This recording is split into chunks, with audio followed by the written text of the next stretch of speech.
Market channel views எல்லாருக்கும் வணக்கம். நான் டீனா. இன்னைக்கு நம்ம எங்கே வந்திருக்கோம்னு பார்த்தீங்கன்னா ஒரு டிஃப்ரெண்ட்டான கப்புள் தான் நம்ம வீடியோ எடுக்க போகிறோம். அண்ட் எப்படி இருக்கோம்னா இந்த ஜென்ரேஷனில் இப்படி ஒரு லவ்வா அப்படின்ற மாதிரி.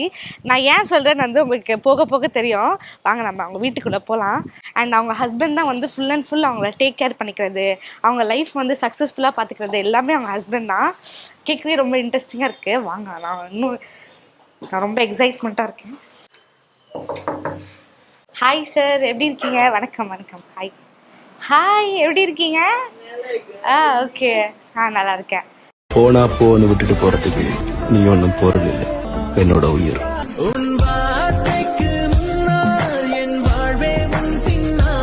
எல்லாருமே என்ன பண்றீங்க? இண்டிவிஜுவலா, ப்ரொஃபஷனா அந்த மாதிரி? ப்ரொஃபஷனலா வந்து நான் ஒரு குவாலிட்டி கண்ட்ரோல் பேக்கேஜிங் கன்சல்டன்ட் கிட்ட இருந்தேன். இப்போ சும்மா தான் இருக்கேன். நான் ஒரு ஆட்டோ டிரைவர். ஓகே. எத்தனை வருஷமா ஆட்டோ டிரைவர் இருக்கீங்க? நான் வந்து ஒரு 3 இயர்ஸாக இருக்கேன். அதுக்கு முன்னாடி ஐடி கம்பெனியில் கார் ஓட்டிட்டு. நீங்கள் என்ன பண்ணுறீங்க? நான் வந்து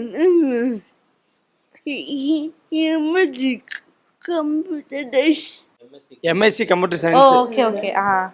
எம்எஸ்சி கம்ப்யூட்டர் சயின்ஸ் முடிச்சுட்டு டிஎன் ஆட்டோ ஸ்கில் டெவலப்மெண்ட் கார்பரேஷனில் ஒரு 6 months கான்ட்ராக்டில் ஒர்க் பண்ணாங்க. இப்போ அது முடிஞ்சிடுச்சு. இப்போ வேறு ஜாப் ட்ரை பண்ணிட்டு இருக்காங்க. இதுக்கு நடுவில் சோஷியல் மீடியாலலாம் கொஞ்சம் இன்வால்வ்மெண்ட் அதிகம்.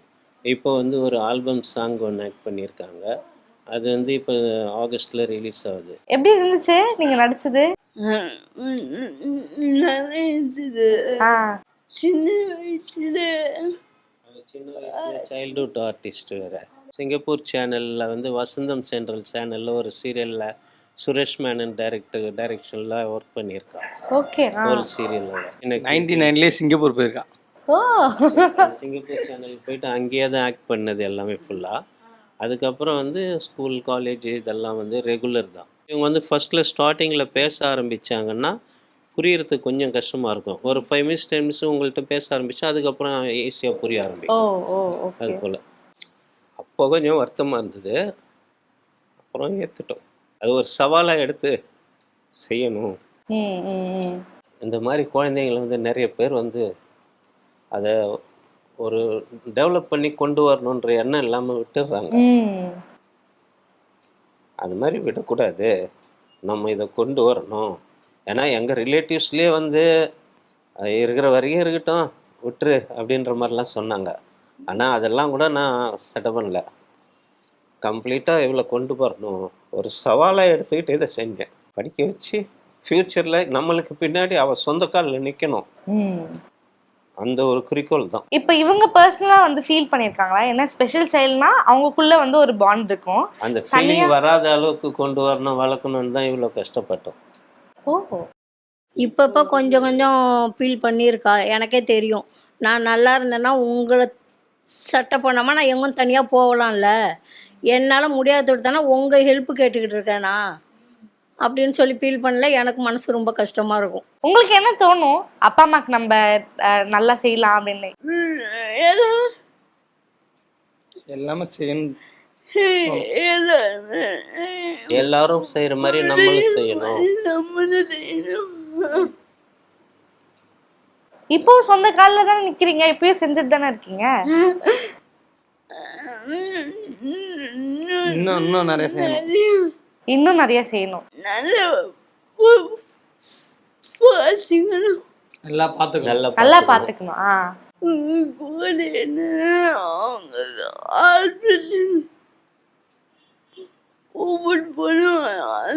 அவங்களுக்கு உடம்பு சரியாதப்பெல்லாம் ஹாஸ்பிட்டல் கூட்டு போய் பார்த்துக்கணும்.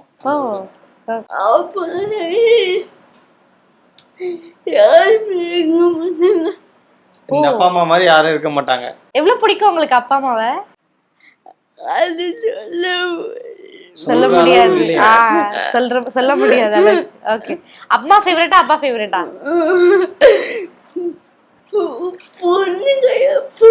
அப்பா ஃபேவரட். ஓகே. சின்ன வயசுல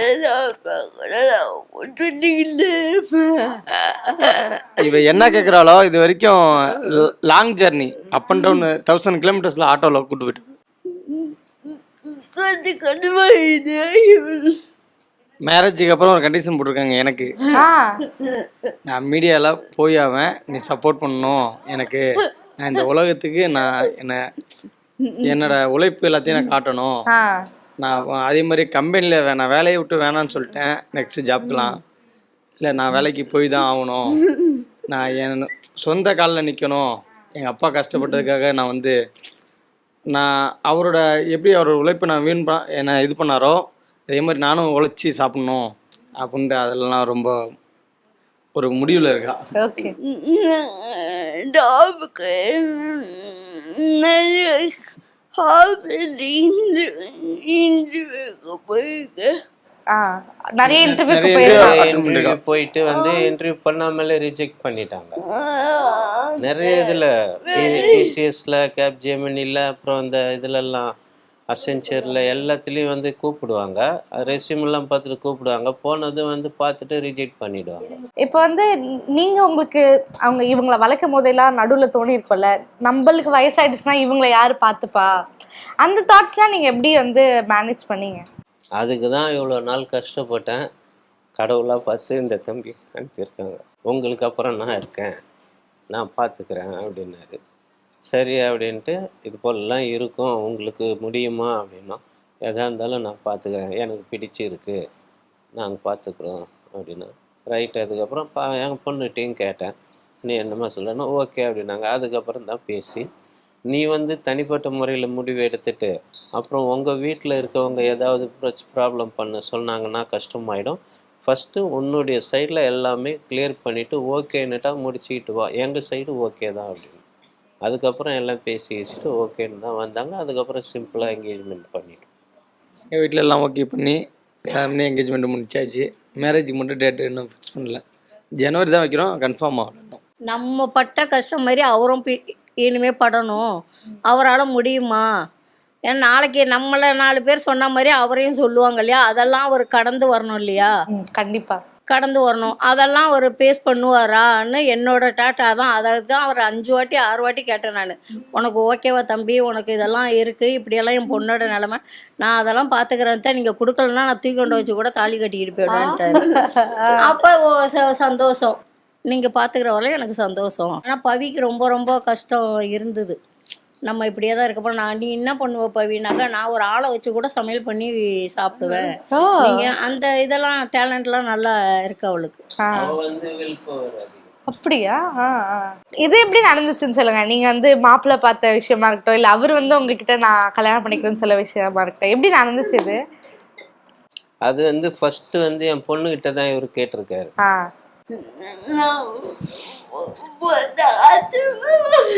ஆச்சரியமா பார்த்தா ஃபர்ஸ்ட் அக்செப்ட் பண்ணல. அக்செப்ட் பண்ணல. ஏன்? அவன் நான் நார்மல் பொண்ணு இல்லை அப்படின்ட்டு. நான் என்ன சொன்னேன், இந்த இருக்கட்டும்டி, நான் உன்னை கேர் பண்ணிக்கிறேன், விடு பார்த்துக்கலாம், உனக்கு கிடைச்சிருக்கு நான் இருப்பேன் அப்படின்னு சொன்னேன். அதுக்கப்புறம் அவளுக்கு ரொம்ப சந்தோஷம். ஒரு 3 days கழிச்சு தான் அக்செப்டட். இல்லையா?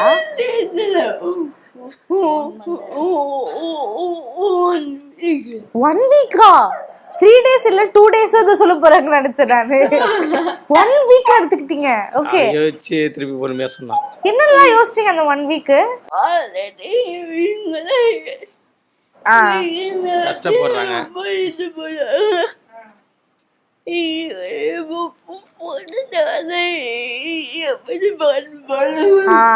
எப்படி பார்த்துப்பாரு, புதுசா வரவன் நான் எப்படி பார்த்து பண்ண அவள் யோசிச்சான்.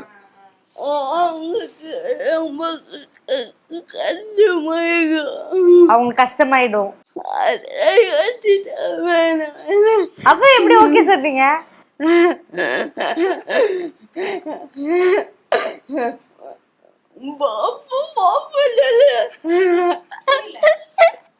நான் அம்மு அம்முன்னு கூப்பிடுவேன். எனக்கு அம்மு பிடிக்காது, பாப்பு தான் சொன்னாதான் பிடிக்கும். நான் அதுல பாப்பு பாப்புன்னு தான் கூப்பிடுவேன். அது நிக் நேம் வச்சு கூப்பிட்டு நல்லா சந்தோஷமாச்சா. இந்த மாதிரி சரி என்ன பார்த்து பிடிச்சி போயிடுச்சு.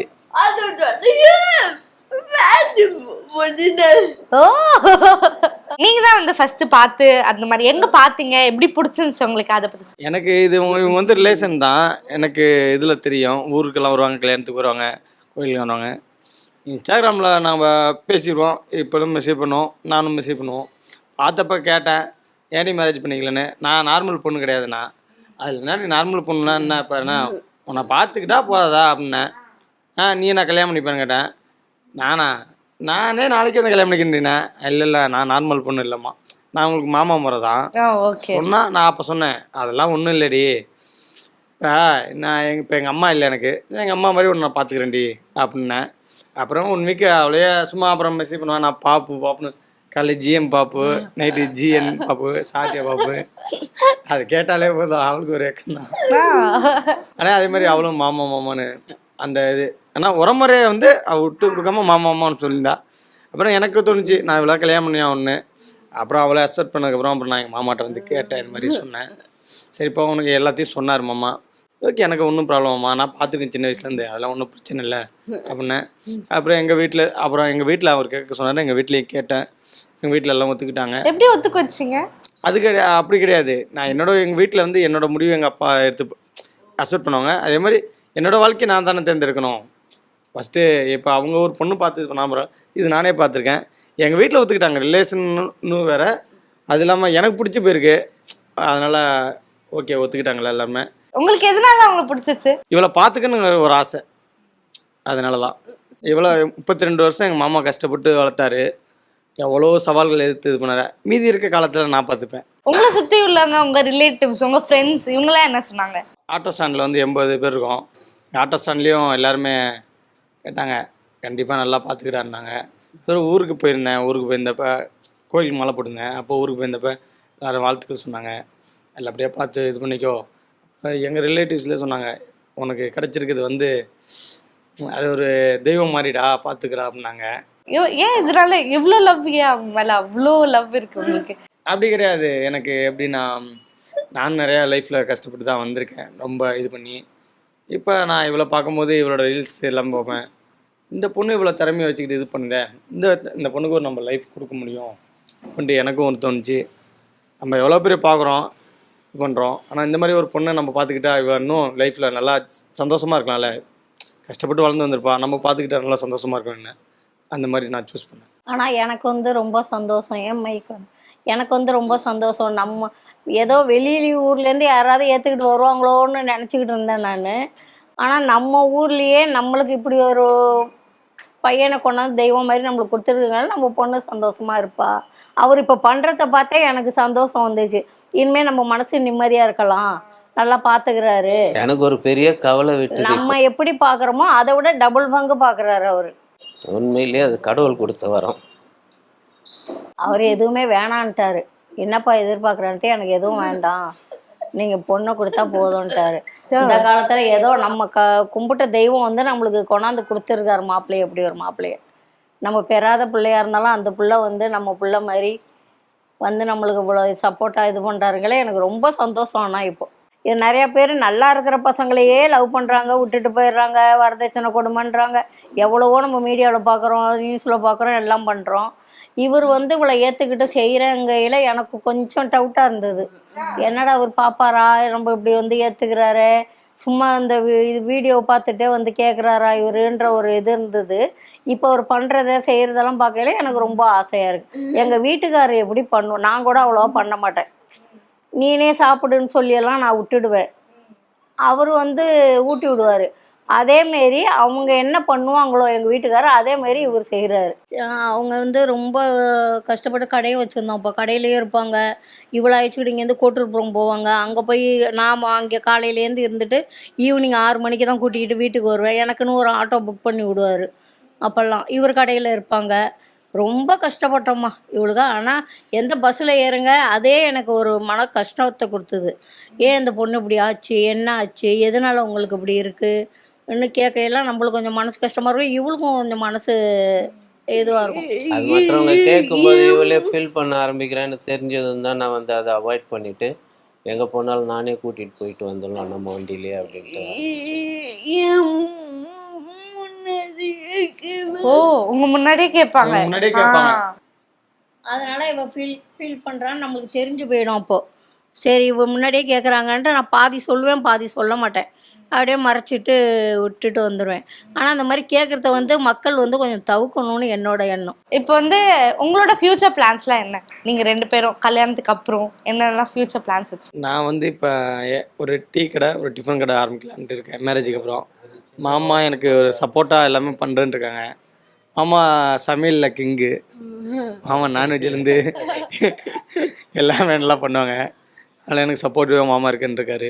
இவளுக்கு வந்து அதான் ஒர்க் ஜாப்பு போகணுன்னு ஒரு ஆசை. இவளுக்கும் அதை ஏற்ற மாதிரி எல்லாம் ரெடி பண்ணி ஜாப்புக்கு போகிற மாதிரி தான் ஒரு இதில் இருக்கும். அவன் எல்லாம் பேசிட்டு இவர்கிட்ட போட்ட ஒரே கண்டிஷன், எங்கள் அப்பா என் கூட இருப்பார். அப்படியா? நான் சொல்லிட்டேன், அதில் என்னடி இருக்குது, மாமா நம்ம கூட இருக்கல என்ன இருக்குது அப்படின்ட்டு நான் சொல்லிட்டேன். நம்ம கூட கடைசி இருக்கு. நானே சொல்லிட்டேன் மாமாட்ட, நீ அங்கே இருக்க இங்கே இருக்குன்னு சொல்லாதீங்க, அவன் கூட இருங்க கிடச்சிட்டீங்க அப்படின்னு சொல்லிட்டேன் மாமா கிட்ட. அவள் கேட்டது எல்லாமே அவளுக்கு கிடைச்சிது, இன்க்ளூடிங் மாப்பிள்ளை.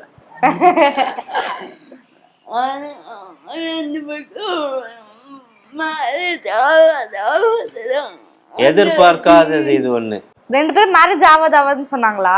ஆகிறது ரொம்ப கஷ்டம், எதுவும் ரொம்ப கஷ்டம். இது போல உனக்கு ஒரு லைஃப் செட்டில் ஆகுறது ரொம்ப கஷ்டம், எனக்கு அப்புறம் நீ என்ன பண்ண போற அப்படின்னு கேட்டுகிட்டே இருப்பேன்.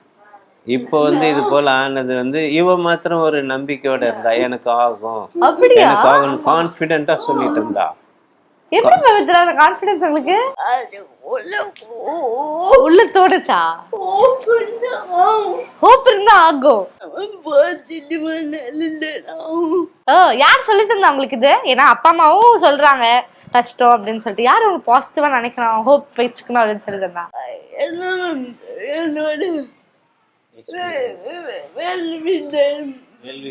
வெல் விஷஸ் எல்லாருமே வா. ரொம்ப ரொம்ப சந்தோஷம் உங்ககிட்ட பேசினது.